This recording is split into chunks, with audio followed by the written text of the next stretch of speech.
In this video, we will be analyzing how Optic played their fracture defense against Loud in the VCT Masters Copenhagen. What's going on, ProGuides family? It's Sergeant Frost. And man, VCT was such a hype tournament. I was literally on the edge of my seat for so many games, and the competition was crazy this time around. But no doubt, one of the biggest reasons this tournament was so special was how the group stages played out. Could you imagine the two finalists of the last VCT playing an elimination match in the lower brackets of group stages? That's actually crazy. And while Optic barely beat Loud to progress into the tournament, we wanted to break down Optic's signature fracture pick to take a look at just how strong the competition was this time around. So make sure to like and subscribe, and also consider giving us a visit at ProGuides.com, where our Radiant and Immortal level coaches are more than excited to help you climb up the ranks and level up your game. The link is in the description, and let's get started.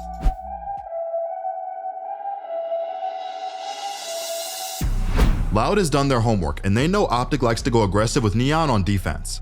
Knowing this, they start off the round by passively holding each main entrance to see if Optic makes the play. But after a few seconds and nothing happens, Loud starts clearing up Dish and A main with pairs of two, because they are attackers after all and need information. Victor contacts into two members of Loud and takes down Raze before getting traded by Brimstone. And right here, it's important to note that Breach stunned Dish reactively to the double peek by Loud, which gives some key information to the attackers. 1. The Breach no longer has a stun to deal with A main, and 2. The Breach is focused on Dish side, which means A main will most likely have one defender maximum. This leads to Loud sending their Breach and Sage to flash peek A main together, which results in Ye getting picked off. So Loud knows that in the process of clearing out Dish and A main, A side is in a weak position. But because they know Optic always knows that A side is in a weak position, they want to fake Optic into rotating fully by opening the sand doors and doubling back to B site. But unfortunately for them, FNS sees the door open without any Loud members pushing through, which gives a huge tell that Loud is most likely not going to commit to the A site. So FNS makes a big read on Loud and rotates towards B to stack onto site, leaving A site completely open. And of course, this read ends up paying off big time, with Marv getting 2 before getting traded, and FNS chiming in for his own kill on Sadhawk before being traded by Pankata, and Crashies closing out the round with the 1v1. Now on to round 2, the textbook anti-eco. At the start of the round, Breach and Neon are back playing the Dish side of A. The reason for this is since their utility is so powerful combined, any flash or stun Breach lays out, Neon can immediately capitalize off of. This is important because her speed will turn a stun from 1 kill into 2 or 3 since she can reach enemies before the stun is close to wearing off. Breach Neon can also run this play because Breach will stun the left side of T spawn, and any agents that try and take cover on the right side will immediately be met with Neon stuns off the wall flashes. This creates a trap outside of the Dish. Loud trying to take any control here would be very dangerous, which is why they play passively instead to watch for the push. Pankata tries to take a peek at Victor but ultimately gets sprayed down. Over on the other side, Optic tried to take B main control early with a smoke knife combo, but after they hear the enemies running up and spot enemies with the knife, Marv makes the decision to fall back and play site with KO instead. It is likely that even if he didn't see enemies, Marv might have backed off regardless because Loud's economy was weak. Giving them even a low buy gun like a Spectre could spell disaster. That's why after backing off, Crashies jump spots from tower in order to safely gather information while Marv transitions to holding arcade side. Loud contacts up through main but gets spotted by Crashies. Marv swings and Crashies flashes for himself at the tower, and Optic secure the spike and the eventual round win.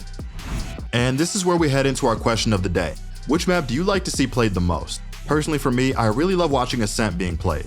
Ascent has been my favorite map since day one, and even through all the maps that have been added since post-launch, Ascent is still the most fun map for me to play and watch at the same time, so I'm gonna have to go with that. Let us know what your answer is in the comment section down below.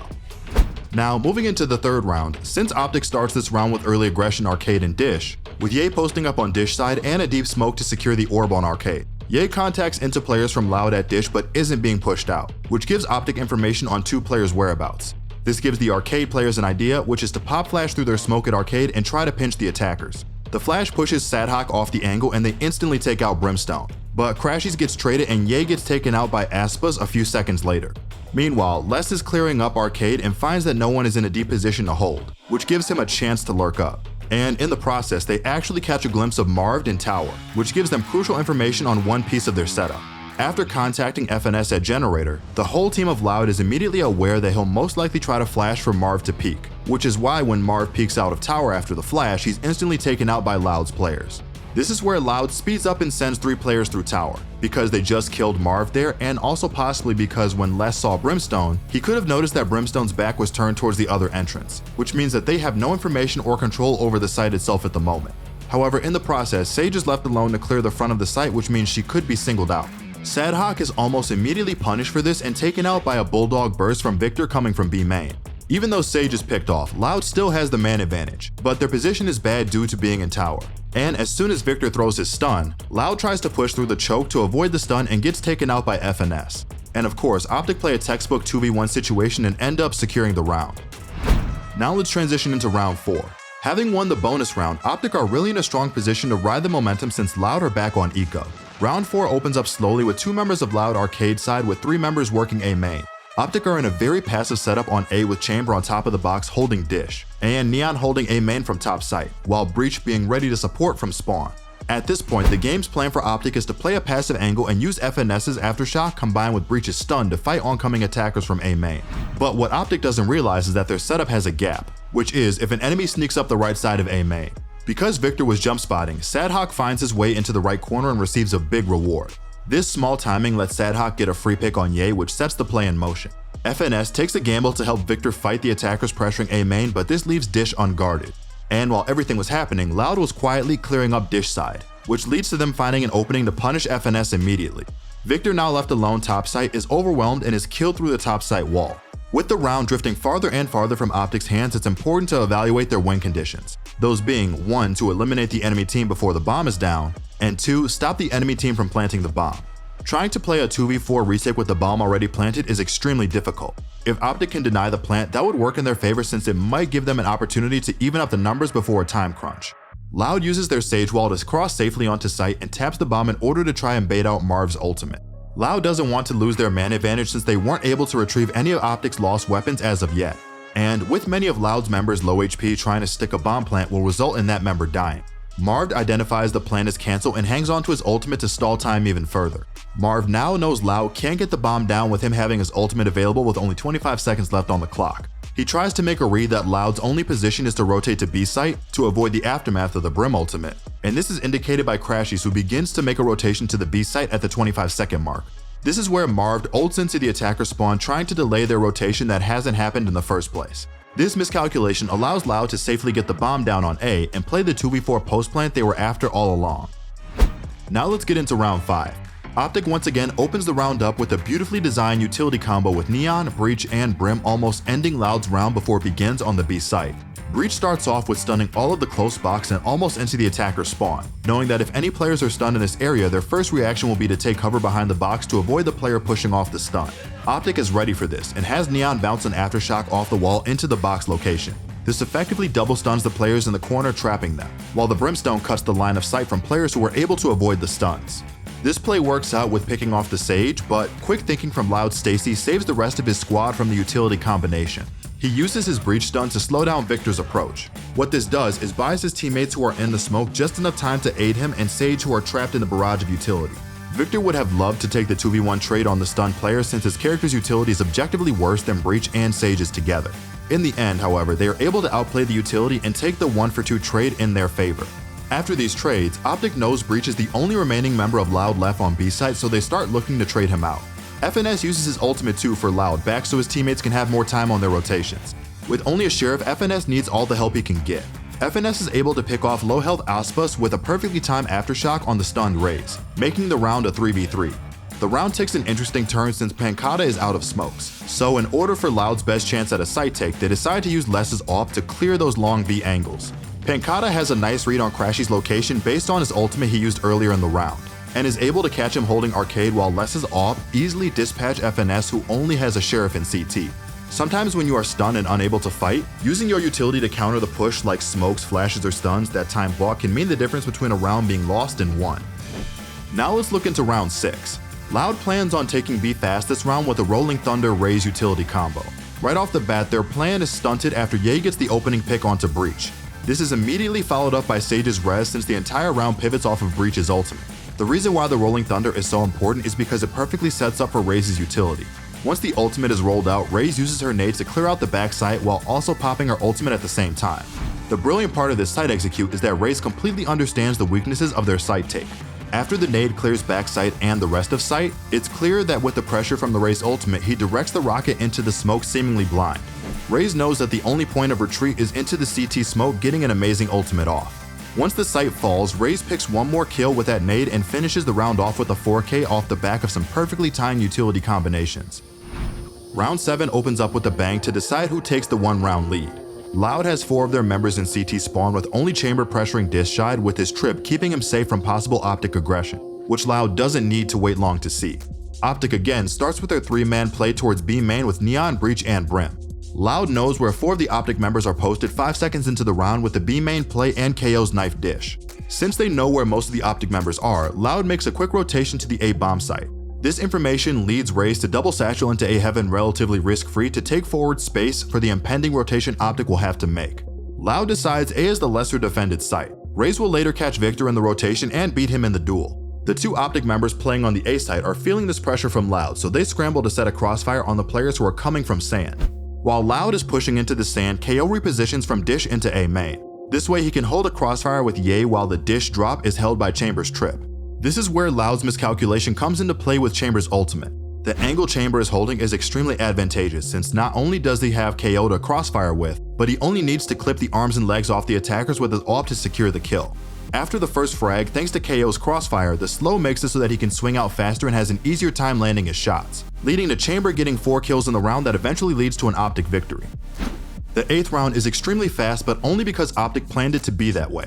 At the start of the round, Optic again does their fast 3-man B main take. Now the question is, why would Optic run the same play again? Are they actually thinking Loud will lose members to this play? The answer is Optic only cares about the space they are taking. They know Less's Chamber has his ultimate this round, and his best chance is to get a pick in B main. Getting this B main space will deny value from Chamber's AWP this round. You will notice Chamber only uses his ultimate after that space is retaken by Loud. By that time though, FNS finds the pick on Raze, who is trying to get behind the 3 players trying to use their ability combo. This is an insane read and play by Optic that converts an important gun round into what seems like an eco by how fast the round concluded.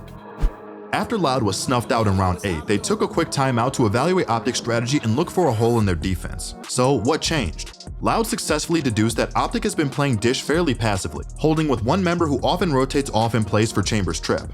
Knowing this, Loud calls for an all-out A offensive. They send Raze and Brim up Dish with the remaining 3 members of Loud A main with the bomb for the site take. Loud uses Raze's ultimate to clear out under drop for the opening pick, while simultaneously moving to sand to meet with the rest of his team. With full control of sand and front site, Loud is easily able to trade out the remaining Optic members on site, leaving the situation in a 2v2. Loud's read of Optic's defense seems to have paid off big time, putting them in a round bomb plant situation where their agent's stall potential can secure them around. This heavily favors Loud since they have Breach's Aftershock, Brim's Molly, and ultimate to hold down a bomb plant. There's only one problem though, the bomb was dropped outside of sand and wasn't taken through A main. Optic knows this and calls an audible adaptation play to flash out of the CT smoke and take the fight to Loud before they're able to plant and stall. Ye hits some incredible shots off of KO's flawless pop flash to give Optic their 6th round of the half. Round 10 puts Loud back in the weak buy and Optic knows this. Here they show the classic Breach Neon aggression towards the arcade, where 4 of Loud's players are located and are ready for this sudden burst of aggression Optic is known for. What Loud doesn't know is that this aggression is actually set up on the hit and run coming from the Dish. Optic knows the buy on Loud is bad, so they trust Crashies to take a 1v1 fight and win. All the while, Brimmy got the stimmy to get KO out of any kind of situation where Loud tries to run him down for the refrag. After the play, Loud decides to attack the part of the map they have the most info on, A site. But Marved has other ideas, absolutely dismantling Loud while they waterfall 3 players through drop. And one late push where Sadhawk is sat down, Marved comes through with a clean 4K. Now let's show round 11. Loud is in dire need to pick up a round before switching to their defensive half. So they perform a beautiful textbook retake with 4 members arcade and only Les is pushing up from A main with his AWP, perfect for clearing those long CT angles. The take begins with the attempt at tower control with a Sage slow and Breach flash prompting Ye to TP out. Something interesting to note is that Ye was in no immediate danger in the tower position, since he was playing with KO and Loud's own Sage slowed to deny his peek. So why would Ye TP out? The answer is because of Brimstone's ultimate. Using Brim's ultimate on the tower position forces those players out of that position into the waiting arms of Loud if they are trying to play there. Chamber is fine playing this position since he has TP, but you know who isn't safe? The KO playing alongside Chamber. So Chamber uses his TP early in order to try and bait Loud into saving their Brim ultimate. Loud will not be fooled though, since at the beginning of the round, KO tossed his knife into B main. Removing KO from tower is the biggest factor in Loud's success this round since his flashes are so powerful from this position, not only for setting up his own peaks, but his teammates in CT as well. Sage then uses her wall to defend Raze from the CT players who take the immediate duel on KO, who is forced out of the tower from the ultimate. What an amazingly executed play. Now for round 12, at this point in the game, Optic has Loud conditioned to be afraid of every brim smoke they throw down. Loud is expecting this aggression now even if there are no players to be seen. Here you can see a 4-man swing out of the smoke even though there's not an Optic member in sight. Round 12 sees Loud try and replicate the success they had on B site with another 5-man execute of the bomb site. Although Optic's agents have many forms of stall in the form of stuns, flashes, and mollies, they lack many forms of early warning information tools, only having Chamber Strip and KO's knife. Knowing this, Loud is able to contact all the way onto B main with almost no resistance. By the time Optic knows where Loud is, they already are about to bully their way onto site. It almost looks too good to be true for Loud as they are greeted with a free bomb site. Little did they know, Brimstone is posted with the operator ready to hold the long angles like an AWP Cypher Cam or KJ turret. Who needs info when you have an operator to hold a push? If you are unable to cover vast areas of the map with information gathering utility, sometimes the operator is the perfect for covering those angles. While on the other side of the map, Victor turns on the jets and is able to wall past Chamber's trip to aid in the defense of the B bomb site. Before Loud could even get a grip on what was going on, Victor was able to protect Brim's flank so he could focus on the incoming Loud members from B main. The teamwork and understanding of their composition's weaknesses and strengths really show why Optic continues to be a world-class Valorant team. This last round puts Optic up 8-4 at the half after some truly amazing Valorant at the highest level. This is a do-or-die game for not only NA's last hope, but for the reigning Masters champions. If you want to see how this game is played out or other pro games are broken down in the future, be sure to comment what games you would like to see next. This has been your host Sergeant Frost, and I'll see you all again in the next one.